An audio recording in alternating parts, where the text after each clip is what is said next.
오늘 강의 시작하겠습니다. 오늘은 도의 길잡이 마벨 콜린스라는 분의 어, 책이에요. 그런데 이게 책인데 블라바츠키의 침묵의 소리처럼 금단의 설을 음, 어떻게 보면 재해석했죠.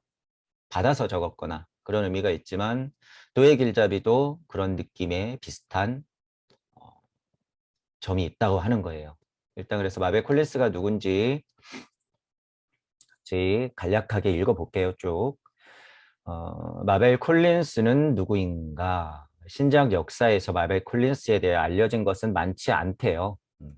1851년이었으니까 우리가 크리슈나무르티 했을 때처럼 20년대와 50년대, 이게 블라바츠키가 있으면 여기 마벨 콜린스가 있고 이쪽에 80년대 정도가 됐죠. 8, 90년대. 이쪽에 크리슈나가 있고 그래서 요 정도 차이가 있다는 거죠. 요 정도 차이가 있다. 그리고 저희가 루돌프 슈타이너도 하겠지만 루돌프 슈타이너가 1860년이에요. 루돌프 슈타이너도 그래서 요때 사람들이라는 거예요. 1800년대 초에서 1800년대 말의 사람이라고 하는 거죠.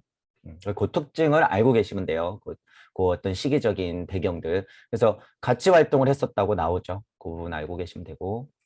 작가이자 영매였다. 느낌이 딱 오시죠? 작가이자 영매였다. 영매.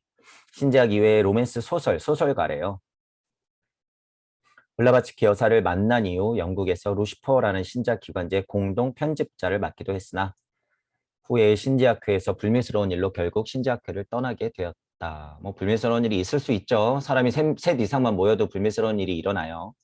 마벨 콜린스와 신지학회 이런 불화의 내막을 소개해보자면 다음과 같다. 뭐 요거는 그냥 쭉 읽어보시고 뭐 문제가 좀 있었대요. 그래서 서로 배신도 조금 하고 마지막까지 좀 그런 일이 있었는데 잘 풀어보려고 했으나 그런 일이 잘 안 되었다.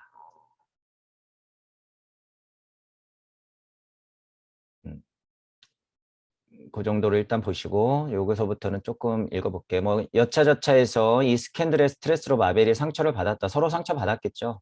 그리고 그녀에겐 습진이 시작되었다. 그 당시에 이런 습진이라고 하는 것은 큰 병이었을 수가 있죠. 그녀는 지속적인 두통으로 고통을 받았다. 그녀는 먹는 것을 멈추고 깊은 우울증에 빠져들었다. 결국에는 신경쇠약을 앓았고 마벨의 동생이 그녀를 돌보면서 4개월을 보냈다. 마벨은 아주 간단한 일조차 할 수 없었다. 뭐 그런 불미스러운 일이 있고 병까지 얻으면서 시간이 그렇게 흘렀다. 마벨은 1889년 블라바츠키 여사에게 해를 주기 위해서 도의 길잡이는 힐라리온 대세가 구설한 것이 아니라 블라바츠키 여사가 구설한 것이라고 말을 바꿨다. 이런 어떤 오해들 속에서 계속 지냈나 봐요. 말년쯤에는. 블라바츠키 사후 이런 모함을 게재한 신문사인 더선도 사과문을 게시했다. 마벨은 그 이후 세인의 이목에서 사라졌다. 아마도 그녀가 블라바츠키 여사의 죽음을 초래했다는 부끄러움 때문일 것이라고 전해졌다. 그리고 그녀가 신경쇠약으로 고통받고 있다는 1910년까지도 마벨의 모습은 보이지 않았다고 한다. 행방이 묘연하다 이런 느낌인 거죠.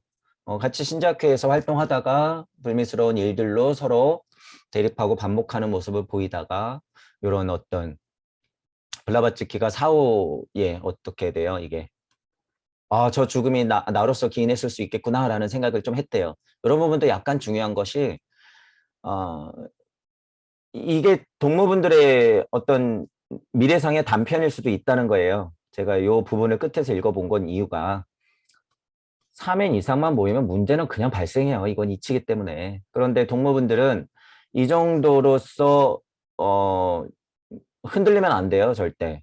절대로 흔들리면 안 돼요. 왜냐하면 각각의 우주기 때문에 어, 이 정도는 저도 이제 다 읽어서 그랬지만 그냥 영매예요. 영매. 영매 두 분이 싸움밖에 안 된다라고 느끼는 거죠. 그 뜻은 컸고 신작회라고 하는 것이 이 세상에 얼마나 도움이 되려고 나왔는지에 대해서 우리가 전제를 알고는 있지만 어쨌든 이 깨달음이 한계가 있기 때문에 이런 일들로서 서로 법정 다툼까지 가고 죽음을 초래했다고 이렇게 후회까지 하게 되는 것은 벌써 딱 나타나잖아요.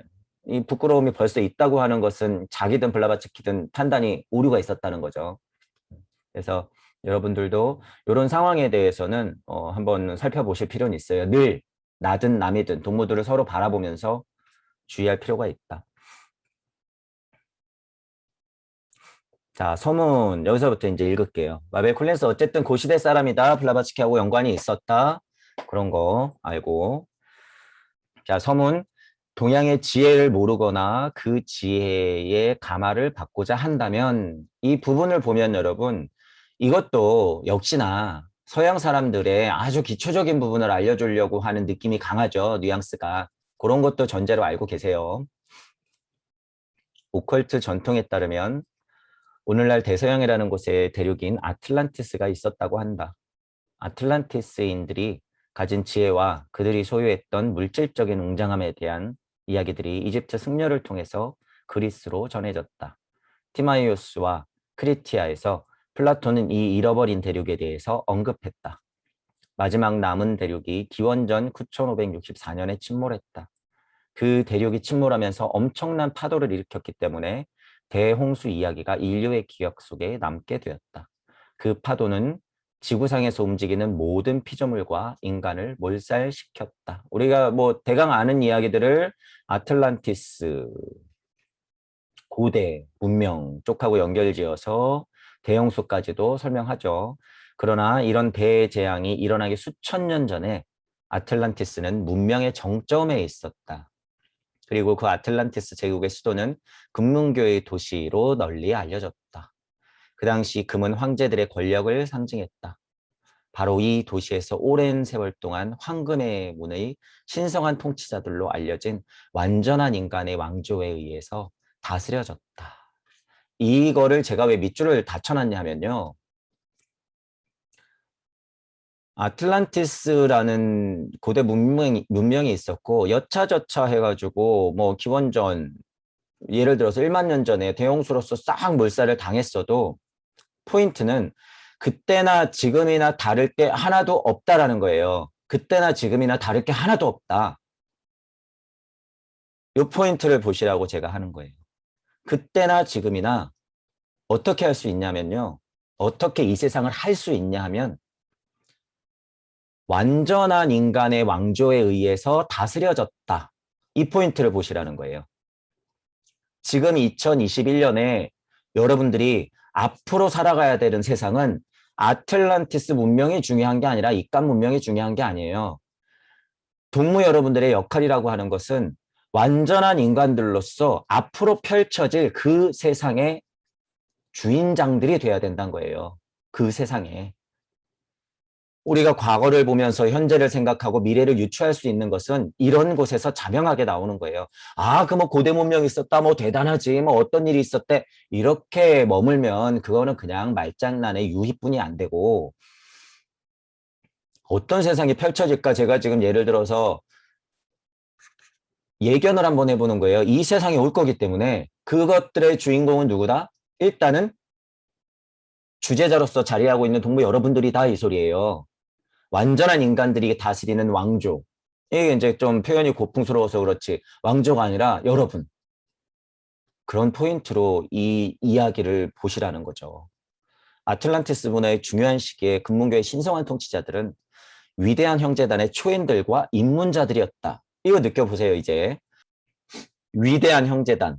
블라바츠키도 무슨 표현을 써요? 형제단. 이게 이제 번역에서 오는 느낌일 수도 있겠으나 어떻게 이해하면 돼요? 우리는 동무들. 그리고 그 동무들은 초인들이라고 표현하죠. 그리고 그들과 함께하고 싶어하는 입문자들이었다. 우리가 동무분들을 찾고 있잖아요. 그런 뉘앙스예요. 정확히 이게. 정확히. 그들은 거대한 아틀란티스 제국의 운명을 조절할 수 있는 지혜와 힘이 있었을 뿐 아니라 또한 그들은 신성한 신비에 정통한 성인들이었다. 누구와? 앞으로 여러분들이. 물을 만난 여러분들이. 아틀란티스 통치 기간 동안 그들은 신비 문헌들과 오컬트 문헌들을 수집했다. 아틀란티스라는 문명이 있었으면 그 이전 문명도 있었겠죠, 당연히. 뭐 이번 문명이 뭐 7대째라고 하는데 그게 뭐 7대째 뿐이겠어요. 우리가 갖고 있는 우주적 관점으로 봤을 때는 이건 하등 중요한 게 아니에요. 여기서 또 뭐 무슨 문명이 뭐 초고대 문명이 1부터 뭐 6까지 오고 요번이 뭐 7째다, 뭐 요번이 6번째다 이렇게 얘기하는 것에 너무 매몰될 필요가 없다는 거예요. 설령 지금 있는 태양계의 역사로 봤을 때 그게 6번째든 7번째 문명이든 하등 중요하지 않다 그거예요. 현재 우리가 중요하고 여기서 우리가 캐치할 수 있는 것은 앞으로 우리들이 주인공이 될 수 있다. 그래야만 한다라는 거죠. 어쨌든 더 오래된 문헌들과 뭐 어떤 자료들을 수집했다라고 하는 거죠. 어떤 문헌은 신성한 통치자들이 직접 썼으며 또 다른 책들은 아틀란티스 입문한 승려들이 쓴 책이다. 이 책들은 엄청 심오한 철학과 최고의 영성이 있었으며 유럽과 아시아, 아프리카 그리고 아메리카에 있던 신성한 통치자들에 의해서 다양한 언어로 복사되고 번역되었다. 흘러 내려가고 전수되어 내려갔다. 종교로든 책으로든 사상으로든 철학으로든 과학으로든 물질 문명의 극한 표현으로든 어떻게 해서든. 하지만 포인트는 영성, 뭐 신성한 통치, 신성한 것, 뭐 이런 좀 오컬트적인 쪽으로 집중을 했다. 그런 표현들로 보시면 되죠. 신성한 통치자들의 왕조가 사라지면서 아틀란티스의 쇠락이 시작되었다. 신성한 통치자들의 왕조가 사라지면서 요 포인트. 그러니까 문명은 되풀이 되는 거예요. 문명은. 얼마나 더 무심해서 무력을 가지고 버텨내느냐, 끈질기게 그것을 영속시킬 수 있느냐의 차원인 거죠. 지난번에 사라졌던 이런 대륙이라든가 이런 문명이라든가 이런 왕조들은 사라졌던 이유가 지금 여러분들이 설 자리를 마련해주기 위함. 그렇게 생각하셔야 돼요. 그리고 그 기간은 거의 무한대로서 펼쳐질 수 있다. 지금 동무분들의 역할이 잘 풀어지기만 하면. 그리고 그 문헌들은 서서히 하나둘씩 사라졌다. 그러나 모든 게 사라진 것이 아니다. 조각조각들이 중국과 인도의 고대 문헌 속에 여전히 남아있다. 어쨌든 이런 문헌들이 나온 출처 같은 것들을 얘기하고 그 문헌 중에 하나를 마벨 콜린스가 스승한테 전해서 영어로 번역했다라는 이야기를 하고 있어요. 여기서 어쨌든 그런 얘기가 있으면 우리는 거기서도 이치를 캐낼 수 있다. 우리의 모습을 발견할 수 있다. 과거, 현재, 미래를 다 들여다볼 수 있다라고 하는 거예요. 중국의 도교 문헌들 중에서 청정경으로 알려진 매우 섬세한 단편을 찾을 수 있는데 뭐 이런 책이 있대요. 그것은 후대에 도교로 알려진 철학체계의 본질을 제시해 준다. 뭐 도교와 관련이 있대요. 성격이. 그리고 역사적으로 마지막 주창자가 기원전 5세기에 있었던 노자였다. 이 부분에서도 우리랑 포인트가 맞다는 거예요. 제가 노자는 쳐주는데 공자는 별로 안 쳐준다고 했죠. 이거는 제 성향이라고 보시면 돼요. 그리고 물질력이 너무 많이 들어가 있는 시대이기 때문에 이 다음부터는 엄청나게 망가지기 시작했어요. 요것과 요것의 대립은 분명히 있단 말이에요. 아무리 훌륭한 이치가 있더라도 시대상 그런 특이점이 있었다.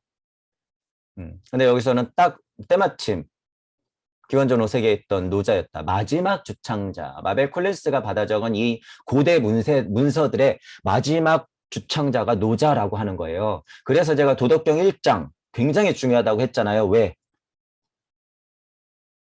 신비문헌, 오컬트 문헌 쪽으로 그 영성에 다 있다라고 제가 말했잖아요. 거의 유일하게 다 있다. 증명할 수가 있어요. 그 첫 1장만 보면. 아, 이분이 뭐에 다 있는 분이 확실하구나. 들어가지 못해도 공존은 하진 못했어도 다 봤구나라고 하는 게 확실하다고 했잖아요. 제가 1장 때문에. 나머지는 그런 걸 찾아볼 수가 없어요. 나머지는 다 물질력이에요. 거의. 그래서 여기도 때마침 반가운 노자를 얘기하죠. 사본인 필사자인 가련은 이와 관해서 다음과 같이 말한다. 나는 청정경을 동쪽의 화의 신성한 통치자로부터 얻었다. 출처를 말하네요. 그는 이것을 금문교의 신성한 통치자에게서 받았다. 그 통치자는 그것을 서쪽 황실 모후로부터 받았다. 여차저차 저차 넘어왔다. 뭐 이런 식으로 40권이 있고 그런 문헌들이 있다. 이렇게만 보시면 돼요. 이 문헌은 도의 신지, 만물의 신장인 도라는 말이 나와요. 이제 도라는 말, 로고스에 대해서 상세하게 설명한다. 아틀란티스 저 멀리에서 우리는 도에 대해서 듣는다. 꽝꽝 하고 이제 선언 같은 거를 하는 거죠. 여차저차해서 그런 신빈 문헌들을 팠는데 그것의 마지막 주청자가 노자였고 그런 문서 중에 하나를 지금부터 말해보겠다. 그것의 주제는 도이다라고 하는 거예요. 그래서 우리가 지금 순리와 도리와 섭리와 진리 요 포인트를 또 알고서 보면 이 글이 재밌어지면서 하나도 어려운 게 아니고 입문서 같은 느낌이 여러분들한테는 나야 돼요. 동무 여러분들한테는. 이걸 보세요. 이제 위대한 도는 형태가 없다. 자, 포인트 또 하나는 서양 사람이 동양의 신비적 철학을 가져다가 스승이 풀어낸 것을 영어로 번역해서 받아들인 것을 다시 한국말로 풀어놓은 것이다. 이 포인트를 여러분이 알고 여기에서만 지금 어떤 책이든 여기에서만 머무르면 여러분이 말잔치밖에 안 돼요. 무의 자리에서 이것의 핵심을 꿰뚫어야지 진짜 작자, 태초에 말한 사람, 영성이 강력했던 사람, 예를 들어서 그 사람이 무엇을 얘기하려고 했는가라는 것을 정확히 알 수가 있는 거예요. 최대한 접근해서 생각해야 된다. 그래서 이렇게 거쳐온 것을 있는 단어라든가 있는 뉘앙스 그대로 해석하면 안 된다는 거예요. 그 부분은 알고 가자. 자, 위대한 도는 형태가 없다. 그러나 그것은 땅과 하늘을 만들고 먹여 살린다. 위대한 도는 격정이 없다. 그러나 그것은 태양과 달을 돌게 한다. 위대한 도는 이름이 없다. 그러나 그것은 모든 만물을 키우고 유지하는 데 영향을 준다. 나는 그 이름을 모른다. 그것을 도라고 부른다. 이거 어려운 얘기 하나도 아니에요, 여러분. 지금 서양 사람이 딱 들어보면서 채널링이든 뭐 영적 능력이든 통해서 얘기하려니까 우리가 알고 있는 천부경 이치하고 도덕경 1장 내용이 여기에 그냥 들어가 있는 거예요. 전혀 어려운 게 아니다. 그러니까 그 어려운 예를 들어서 서양 사람 입장에서는 그 어려운 걸 어떻게 풀어내야 돼요. 이렇게밖에 풀 수가 없는 거죠. 이렇게밖에. 위대한 도는 형태가 없다. 배우는 입장에서 도는 이치기 때문에 형태가 없다고 하지만 위대한 도라고 하는 것은 여러분 모습 그대로 세상 자연 이치 그대로 형태가 드러나 있어요. 형태가 드러나 있다. 그래서 그걸 위치에 따라서 잘 생각해 봐야 되는 거예요. 그래서 제가 한 단계 더 높게 지금 설명을 해보는 거예요. 형태가 없을 수도 있지만 결론적으로는 다 드러나게 돼 있는 거예요. 순리가 형태가 없죠. 그러나 여러분 그대로 존재 자체로 드러나 있는 거예요. 드러나지 않으면 아무것도 쓸데없다는 거예요. 땅과 하늘을 만들고 일시무시, 석삼극 다 만들었죠. 먹여 살리죠. 당연히 먹여 살리는 거예요. 위대한 도는 격정이 없다. 아니비설신의 여러분들이 희노애락에 끄날리지 않는다라고 하는 거예요. 이런 느낌이. 그죠? 그런 참나가 있었던 그 자리, 우리가 그냥 쉽게 말하면 그 자리는 아무 격정이 없는 자리긴 하죠. 그러나 그것은 태양과 달을 돌게 한다. 우주 이치적으로 이 우주 자체를 돌리고 있다. 도라고 하는 것만 해도. 순리와 도리 같은 경우는 우주 세상에 다 있는 거기 때문에 우주 딴 것쯤이야 다 돌려버려요. 섭리부터는 한정된 우주에 속해 있는 거지만 도리까지만 해도 그것은 이치기 때문에 어떤 특별한 우주가 간다 그래도 도리에는 벗어날 수가 없다는 거죠. 그러나 그것은 모든 만물을 키우고 유지하는 데 영향을 준다. 만물지모, 모든 것의 어머니인 거예요. 모든 것의 어머니. 나는 그 이름을 모른다. 알 수가 없죠. 도가도비상도 나는 몰라 이러면 모르는 거예요. 그러니까 여기서 딱 수준이 나오는 거죠. 전혀 모르는 거예요. 그냥 영성의 힘으로 얘기하는 거지. 다만 이치들이 엄청 많이 나와요. 그것을 도라고 부른다. 수준이 여러분들이 훨씬 높죠. 한국에서 깨달음을 공부하고 있는 웬만한 분들이 이거보다 수준이 훨씬 높다는 거예요. 그런 포인트들을 알고 보셔라. 가장 오래된 어떤 우파니샤드 속에 아틀란티스 시대의 문헌의 단편을 찾을 수 있다. 이제 좀 더 정확한 출처가 나오는 거예요. 우파니샤드 안에 있는 단편들, 그것 절대적 존재에 대해서 듣는 곳마다 아틀란티스의 가르침을 발견하게 된다. 그 고대에 아주 소중했던 아틀란티스의 가르침이 우파니샤드 안에 있는 단편들에서 찾을 수 있다라고 한다. 그러는 거죠. 후에 아리안계 힌두인들이 그것과 바로나 미트라 인드라 및 기타 신들이 있는 복수 귀신 숭배와 통화시켰으며 그 결과 전형적인 인도의 특징인 단일실교가 생기게 되었다. 인도 뭐 종교의 특징을 정리를 하네요. 그것이 중요한 게 아니라 카타 우파니샤드 1부 2장 1절 속에는 아틀란티스의 단편들이 있다. 이 고대 가르침 아틀란티스 거리면서 이 고대 가르침 성인들이 아주 태평한 시대를 수천 년간 예를 들어서 만들어냈는데 거기에는 어떤 단편들이 있고 거기에는 어떤 가르침이 있나 이거를 보자는 거예요. 이거를. 올바른 것과 달콤한 것은 다르다. 이 두 가지가 떨어져 있는 사물과 인간을 묶어준다.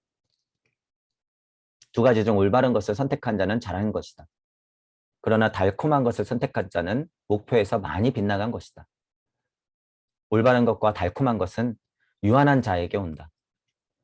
현명한 자는 두 가지를 걸러서 분리한다. 왜냐하면 현명한 자는 달콤한 것보다 올바른 것을 더 좋아한다. 반면에 어리석은 자는 달콤한 것을 간직하기 위해 선택한다. 뭐 어려운 말 하나도 없죠. 물질력에 빠져서 허우적거리지 말라 그 소리예요. 조금 더 깨침을 제대로 얻은 자들은 허우적거리는 그 물질력을 인정하고 밟고 씹어 삼키고 넘어선다. 이런 의미로 해석하는 게 맞죠. 그런데 이제 이런 좋은 말들의 대잔치가 있으면 제가 항시 걱정하는 것이 올바른 것과 달콤한 것을 딱 분리시켜서 달콤한 것은 무조건 안 좋은 것이니까 버려버려야 돼. 이런 식으로 생각하면 안 된다는 거예요. 그런 식으로 생각하면 절대 안 된다. 노래 부르자. 노래 부르는 자는 태어나지도 않고 죽지도 않는다. 보세요. 그는 어디서 오는 것도 아니고 어떤 것도 아니다. 이것은 태어나지 않고 영원하고 영원히 지속되는 아주 오래된 것이다. 그는 죽지 않은 채 죽는다. 이 두 가지에 대해서 알려진 게 아무것도 없다. 이것은 죽지도 죽이지도 않는다.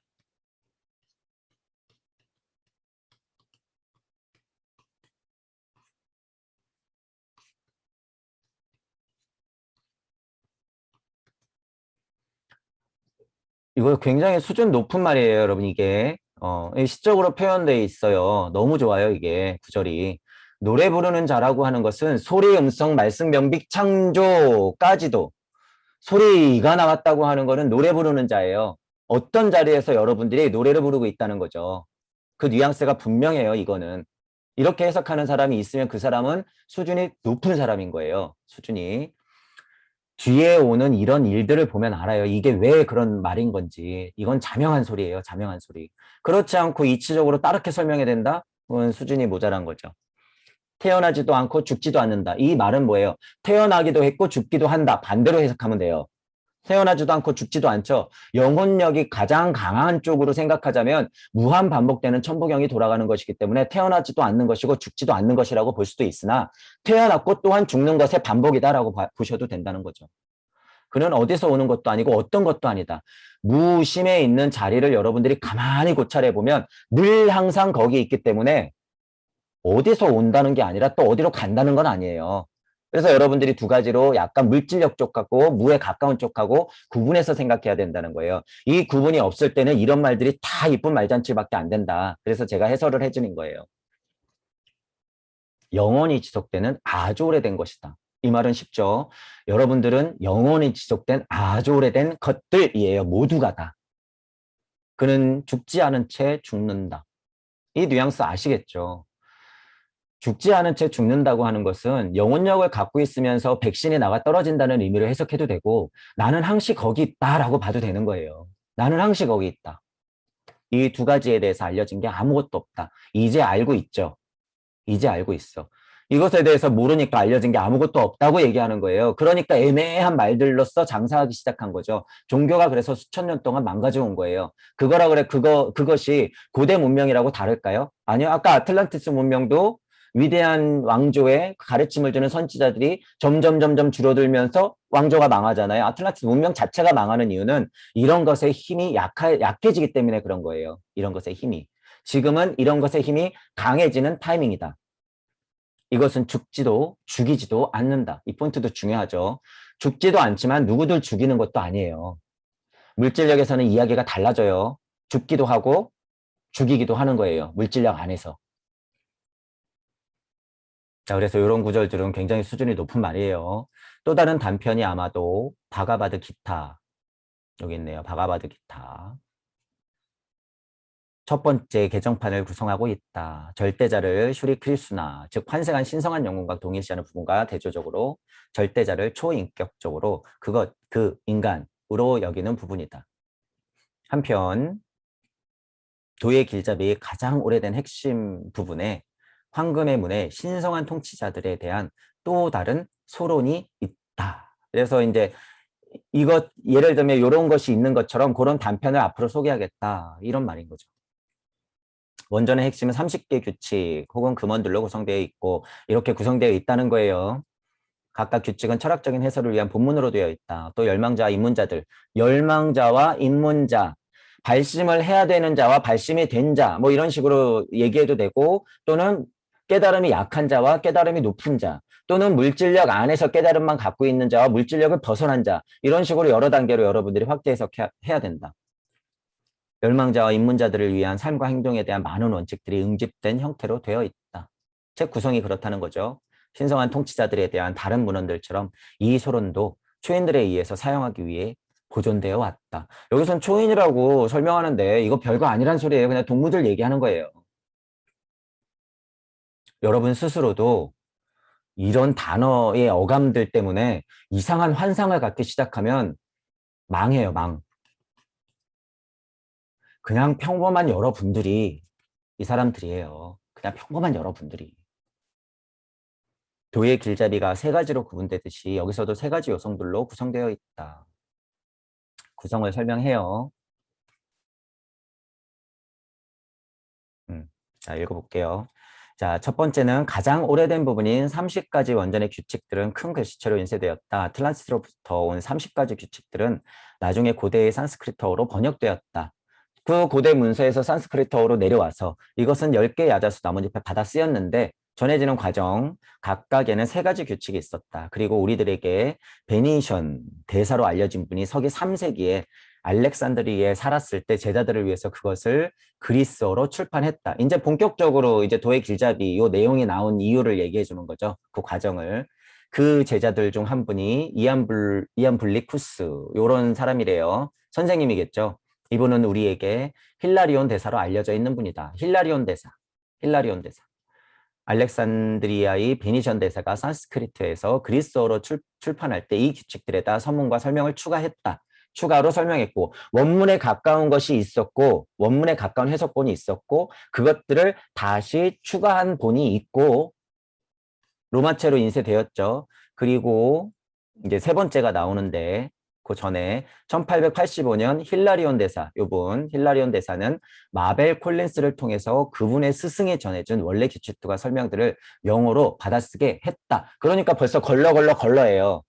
원본이 있고 번역본이 있고 그것을 첫 번째 선생님이 있었고 힐라리온 대사라는 분이 있었고 그 힐라리온 대사의 선생님의 이야기를 마벤 콜린스한테 영어로 받아 써라 이렇게 됐다는 거죠. 이 과정도 약간 중요하긴 해요. 거쳐 왔다는 거예요. 그렇다고 하면 마벨 콜린스가 지금 이 상태에서는 깨달음이 있어서 창작해낸 거예요. 그게 아니라는 거예요. 그 포인트 때문에 제가 이거를 계속 읽으면서 설명드리는 거예요. 창작물이 아니다라고 하는 거예요. 창작물이 아니다. 그러니까 대단한 게 아니다 그거예요. 그렇게 대단한 건 아니다. 하지만 이치에 닿아 있는 그 감정이라든가 그런 아름다운 표현들이 굉장히 이치적으로 자명한 말들이 많기 때문에 들어야 된다. 그래서 고대 문서가 더 소중할 수도 있다는 거예요. 고대 문서가. 이런 차원의 고대 문서. 그 당시 마벨 콜린스는 초기 신지학회 주도 멤버였고 신지학회 활동을 하고 있었네요. 많은 문학적인 능력을 가지고 있으며 과거 생에서 받았을 권리를 얻었다. 이 말은 뭐예요? 윤회론적 관점을 봤을 때 과거에 어느 정도 수준이 있는 사람이니까 받았을 수 있는 능력이 있다 그거죠. 그러니까 서양 사람들한테는 이런 거를 이렇게 설명해야 돼. 이게 번역본이라는 게 딱 티가 나죠. 받았을 권리를 얻었다 이런 표현. 뭐 이렇게까지 표현할 게 뭐가 있어요. 그냥 쉽게 말하면 되지. 그리고 그것이 신자학회를 통해서 이 세상에 전해지길 바라는 힐라리온 대사의 작품의 통로가 되는 것이 그녀의 운명이었다. 마벨 콜린스의 운명. 어쨌든 도의 길잡이 이 책을 받아서 들어서 영어로 번역했다. 라고 하는 마벨 콜린스의 역할도 굉장히 소중한 거죠. 이 소중한 책을 번역해 냈으니. 그리고 그 마벨 콜린스의 스승이라고 할 수 있는 힐라리온 대사도 굉장한 수준의 사람일 수가 있죠. 차라리 이분이 혹은 이 힐라리온 대사의 선생님이 대단한 사람인 거죠. 각각의 규칙은 그 설명과 함께 제시되었고 그 당시 마벨 콜린스의 마인드 앞에 완전히 깨어있는 의식 상태 속에서 많은 차원의 개념 형태로 제시되었다. 이것도 능력이 있어야 받는 거예요, 여러분. 이것도. 마벨 콜린스가 그냥 일반 사람이었으면 절대로 뉘앙스를 살리지 못해요. 그 뜻의 뉘앙스를. 하지만 이 정도 살려놓은 걸로 봤을 때는 마벨 콜린스도 어느 정도 수준이 있다는 거죠.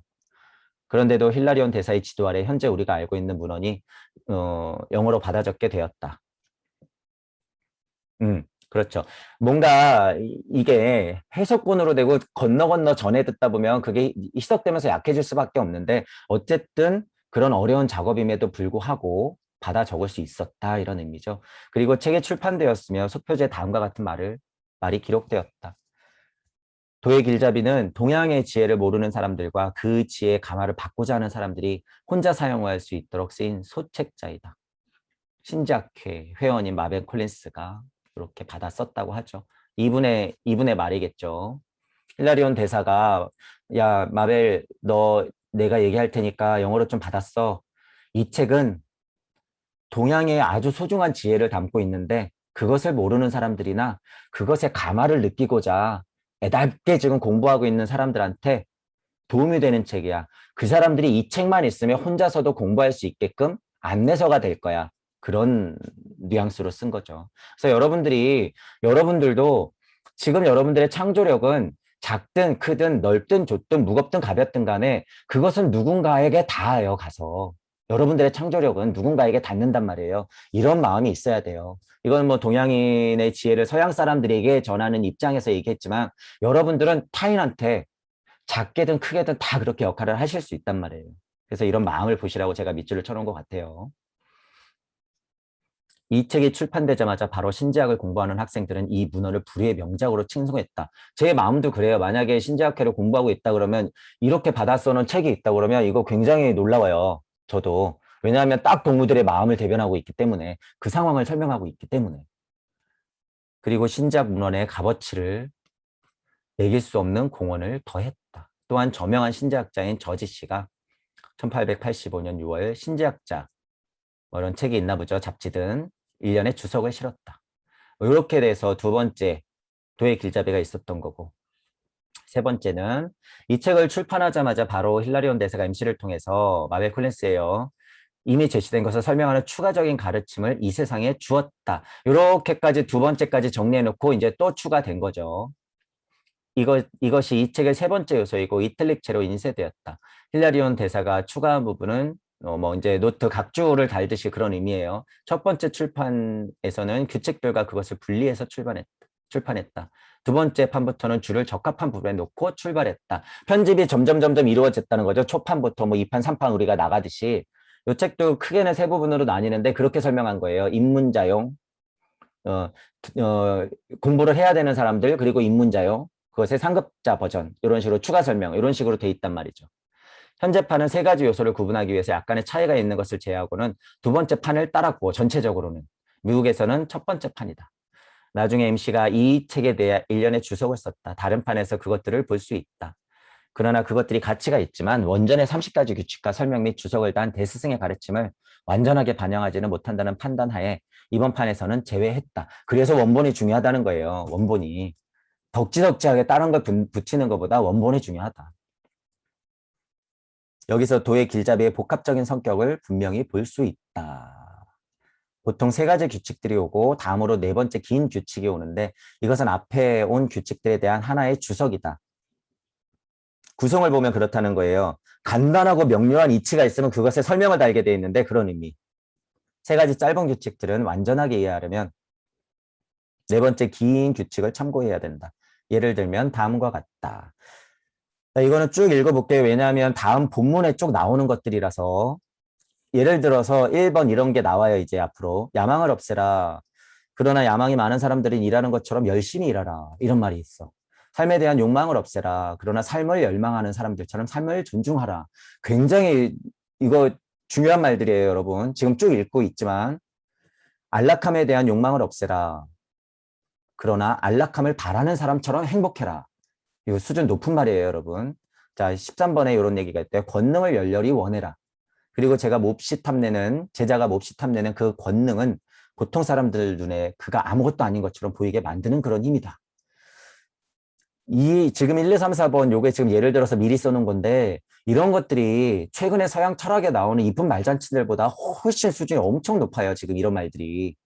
이 말들이. 자, 평화를 절실히 열망해라. 그대가 원하는 평화는 그 어떤 것도 방해할 수 없는 그런 성스러운 평화이다. 이런 부연 설명이 있어야 평화가 의미가 있는 거예요. 어떤 것도 방해할 수 없는 그런 성스러운 평화. 이런 표현이 있어야지 평화가 깨진 진리 세상에서 바로 설 수 있는 거예요. 그냥 지금 이 세상에서 평화 거리면 의미가 없다는 거죠. 그리고 그대의 혼은 마치 성스러운 꽃이 조용한 늪에서 자라듯이 그 평화 속에서 자라날 것이다. 이런 부연 설명이 있어야 된다는 거예요. 진짜 평화라고 하는 것은 늪 속에서 자라난, 저도 그렇잖아요. 시원한 연못에 피어나는 연꽃 같은 느낌이다. 그 느낌이 딱 이 느낌인 거예요. 성스러운 꽃이 조용한 늪에서 자라나듯 피어나듯 그 평화 속에서 진정으로 내가 자라나는 것, 그래야지 그 평화가 진정으로 의미가 있다라고 하는 거예요. 15번 무엇보다도 소유하기를 간절히 원하라. 이거 보세요. 소유하기를 간절히 원하래. 이치든 물질이든 생각해 보세요. 그러나 그 소유는 순수한 혼에게만 속하는 것이고 똑같이 모든 순수한 혼들에 의해서 소유되어야 한다. 부연 설명이 없으면 이 무슨 말인지 잘 몰라요. 부연 설명이 있기 때문에 자명한 이치라는 거예요.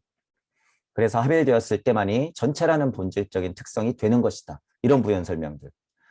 그런 소유에 대한 갈망을 순수한 혼이 간직할 수 있기에 그대는 그대의 유일한 진화인 합일된 생명의 영을 위해서 부를 쌓을 수 있는 것이다. 이제 다음번에 나오는 것에서 설명할게요. 어쨌든 지금 예를 든 1, 2, 3번, 13번, 14번, 15번처럼 이런 예처럼 본문이 있고 주석이 달리고 설명이 붙었다 이런 느낌인 거예요. 이런 것만 봐도 도의 길잡이에 실려 있는 이런 지금 안내서들에 대한 내용들은 굉장히 수준이 높고 소중하다라고 하는 거예요. 대스승 힐라리온 대사의 지도 아래 MC가 쓴 다른 책이 있다. 그리고 도의 길잡이의 제1장 끝부분에 이렇게 그 책을 언급한다. 다른 책이 있는데 그 책은 무엇이냐? 세 가지 진리를 소중히 여겨라. 그것들은 모두 똑같이 중요하다. 이 세 가지 진리는 백연화의 목가 제2권 8장에 있다. 뭐 그런 책에 쓰여 있다는 거죠. 도의 길잡이에는 설명과 주석을 포함해서 42가지 규칙들이 있대요. 이제 앞으로 쭉 설명할 거예요. 이것들을 21가지 규칙들을 가진 두 가지 그룹으로 나누어진다. 21가지 규칙들은 가진 1장에서는 바깥들에 있는 구도자, 입문해야 될 사람들 이렇게 설명하면 되죠. 삶을 다루고 있다. 그것은 배움의 전당 벽에 쓰인 규칙들 중 첫 번째이다. 배우기 위해서는 21가지 정도 여러분이 알고 입문하십시오. 그리고 입문자들은 또 21가지를 알려줄 테니 거기서 도움을 받으십시오. 이런 말이죠. 배움의 전당은 또 다른 신비 문헌이 침묵의 소리에서 사용된 상징적인 문구로 존재계에 적합한 의시 상태들과 아스트랄계를 설명하는 것이다. 배움의 전당으로 이제 앞으로 나갔을 때는 또 그러한 단계가 있다. 배움의 단계. 그래서 제2장이 나오겠죠. 제2장은 지혜의 대스승이 받아들여서 도의 길로 들어간 제자들만이 온전하게 이해할 수 있을 것이다. 크게 두 가지로 나누는 거예요. 그러니까 여기는 입문자, 여기는 바깥들에 있는 구조자의 삶을 다루고 있다는 거죠. 바깥들에. 입문자가 되기 위한 사람들. 그래서 이게 42가지가 1장과 2장으로 나뉘어서 21가지씩 얘기하고 있다. 그것은 상승의 길 위에서 입문자가 인간 이상의 인간이 되어 신성에 입구해서 그 자신이 지혜의 대스승으로 넘어갈 때까지 삶에 대한 가르침을 포함하고 있다. 이 느낌 여러분들이 보셔야 돼요. 여러분들이 이렇게 돼야 되는 과정이 있기 때문에. 여러분들은 1장에서의 수준을 넘어섰죠. 일단 2장에서 얘기하는 것들을 여러분들이 쳐야 되는 건데 상승의 길이라고 표현하죠. 천부경판이 이치가 풀리는 곳에서 다시 거꾸로 보고 여러분들이 궁을 해야 되기 때문에 그런 느낌인 거죠. 차크라로 말하면 자꾸 끌어올린다고 하는데 여러분이 그 오해는 다 없애버려야 돼요. 실은. 이 단계가 어디 있어요? 단계가. 나중에 설명할지 모르겠지만 차크라 5회 단계라 그래서 이 목주의가 5회 단계고 꼭 여기가 6이에요. 여러분. 여기가 전시 아니야. 꼭. 마음은 어떻게 할 건데요? 마음이 더 중요한데.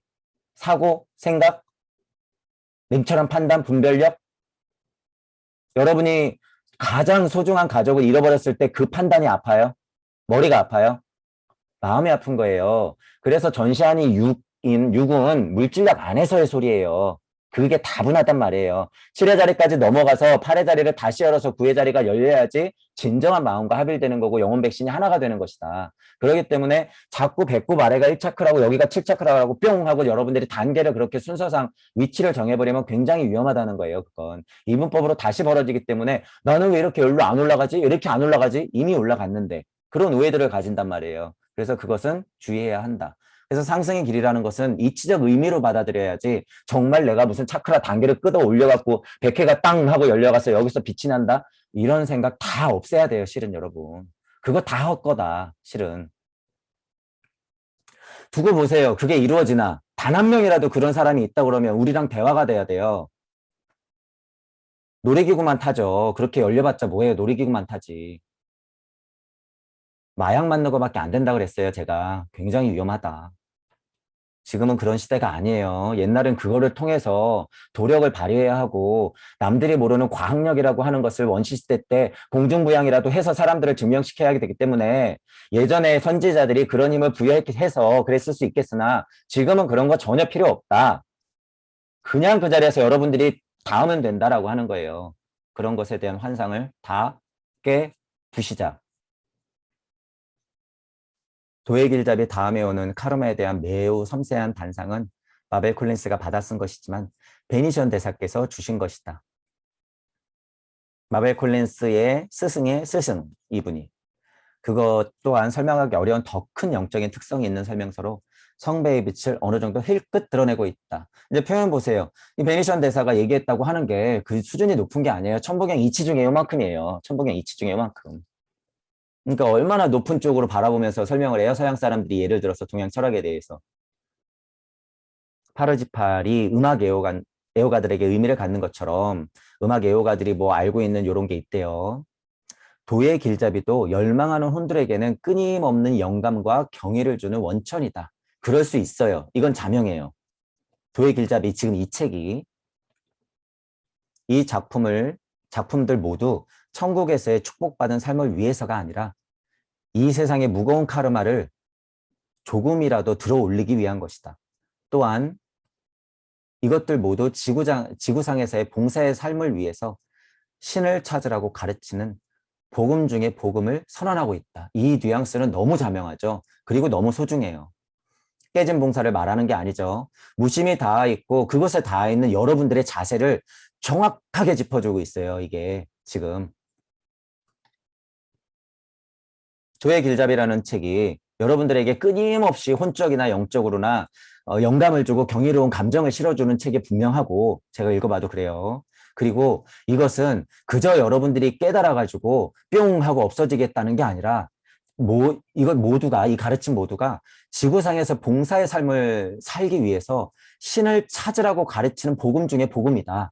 이렇게 설명하면 오히려 자명하다는 거예요. 혼자 잘 먹고 잘 살겠다? 혼자 깨달아서 저쪽으로 열반 해탈해서 없어지겠다? 그런 의미가 아니라는 거예요. 복음이라고 하는 진정한 의미가 있다고 하면 그것이 복음이죠. 다시 와서 똥막대기로서 모든 나한테 도움이 되고야 말겠다라고 하는 서원이 있는 것. 그것들이 여러분들의 역할이라는 거예요. 이런 서문을 국제신지학회 이전 회장인 요 사람이 썼다라고 하는 거예요. 그래서 서문으로만 봐도 이렇게 정리해 놓은 것만 봐도 수준이 있죠. 자, 그리고 이거는 책간에 써 있는 거예요.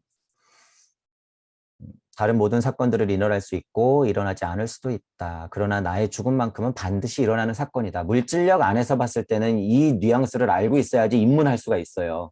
입문. 어떻게 보면 입문을 준비하시는 분들, 마음 공부를 시작하시는 분들한테는 무슨 얘기인지 모르겠죠. 그런데 우리한테는 너무 자명한 말이잖아요. 그리고 이 말 자체는 이제 수준 높은 말이 아니다 그러고 여러분들한테 지금 제가 계속 말씀드려요. 깨달음 자체도 수준을 높여놔야 돼요. 그래야지 깨달은 착한 노예가 안 되고 그들 손아귀에서 놀 수 있는 게 아니라 소에 올라탄 사람처럼 어떻게 하라 그런 거예요. 깨달음 수준을 높여가지고 그들 위에 올라가야 돼요. 과학 물질 문명을 포함해서 그것들을 이용해서 조금 힘들겠지만 한 단계 더 특이점을 지나야 된다라고 하는 거죠. 모든 사건들은 순리와 도리로서 보면 일어날 수 있고 일어났고 일어나지 않을 수도 있지만 일어날 수밖에 없는 것, 모든 가능성이 다 열려 있는 거죠. 그러나 물질력으로 봤을 때는 나의 죽음만큼은 반드시 일어나죠. 죽음만큼은 반드시 일어나요. 하지만 그것은 찰나 혹은 영원, 그 사이 어딘가 혹은 그 전체. 여러분들이 그렇게 고찰을 확장시키셔야 돼요.